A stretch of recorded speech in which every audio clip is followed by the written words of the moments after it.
श्री सिद्धलक्ष्मी स्तोत्र विनियोगः।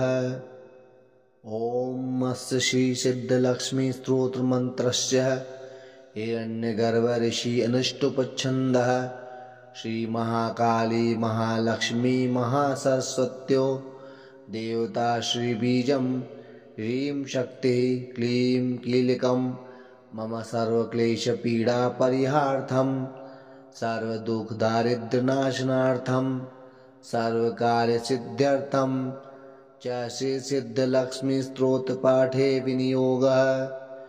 ऋष्यादिन्यासः। ओम हिरण्यगर्भ ऋषये नमः शीर्षे अनुष्टुप् छन्दस्य नमो मुखे श्री महाकाली महालक्ष्मी महासरस्वती देवताभ्यो नमो हृदये श्रीं बीजाय नमो गुह्ये श्रीं शक्तये नमः पादयो क्लीं कीलकाय नमो नाभो विनियोगाय नमः सर्वांगेषु करन्यास। ओम श्रीं सिद्धलक्ष्मी अंगुष्ठाभ्यां नमः। ओम ह्रीं विष्णु तेजसे तर्जनीभ्यां नमः। ओम क्लीं अमृतानंदाय मध्यमाभ्यां नमः। ओम श्री दैत्यमालिन्ये अनामिकाभ्यां नमः।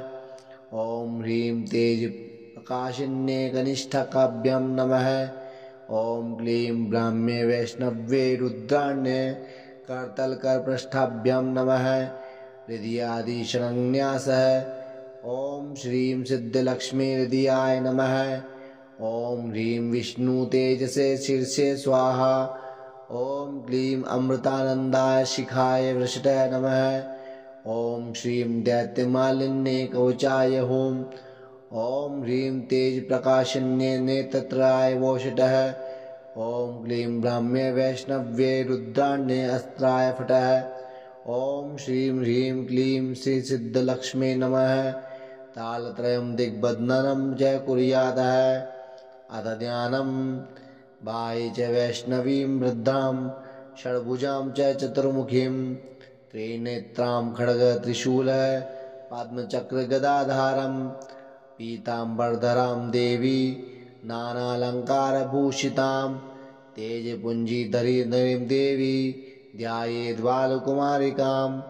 ओंकारं लक्ष्मीरूपं तु विष्णुहृदयं व्ययं विष्णुमानन्दमं व्यक्तं ह्रींकार बीजरूपिणं क्लीं अमृतानन्दनीं भद्रासत्यानन्ददायिनीं श्रीं दैत्यशमनीं शक्तिं मालिनी शत्रुमर्दिनीं तेजः प्रकाशिनीं देवीं वरदाशुभकारिणीं बाह्ये च वैष्णवी रौद्रीं कालिकारूपशोभिनीम्। अकारे लक्ष्मीरूपं तु उकारे विष्णुम् अयं मकारः पुरुषो व्यक्तो देवी प्रणव उच्यते। सूर्यकोटिप्रतिकाशं चन्द्रकोटिसमप्रभं तन्मध्ये निकरं सूक्ष्मं ब्रह्मरूपं व्यवस्थितम्। ओंकारं परमानन्दं सदैव सुखसुन्दरीं सिद्धलक्ष्मी मोक्षलक्ष्मी आद्यलक्ष्मी नमोस्तुते। सर्वमङ्गलमाङ्गल्ये शिवे सर्वार्थसाधिके शरण्ये गौरी नारायणे नमोस्तुते।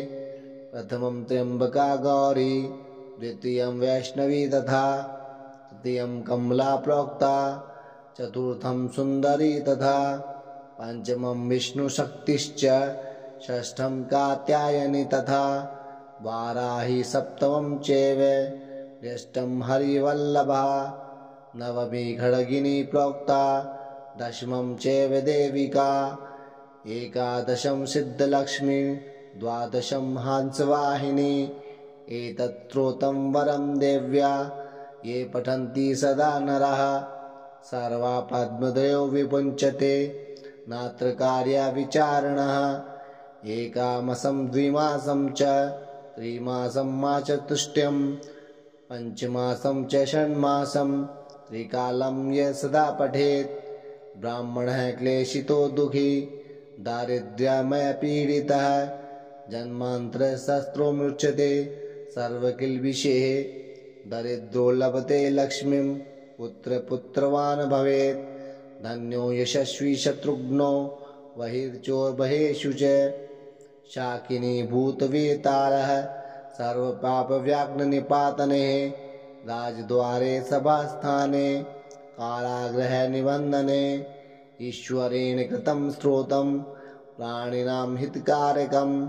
स्तुवन्तो ब्राह्मणं नित्यं दारिद्र्यं न च बाधते। सर्वपापहरा लक्ष्मी सर्वसिद्धिप्रदायिनी। इति श्रीब्रह्मपुराणे ईश्वरविष्णुसंवादे श्रीसिद्धलक्ष्मीस्तोत्रं सम्पूर्णम्।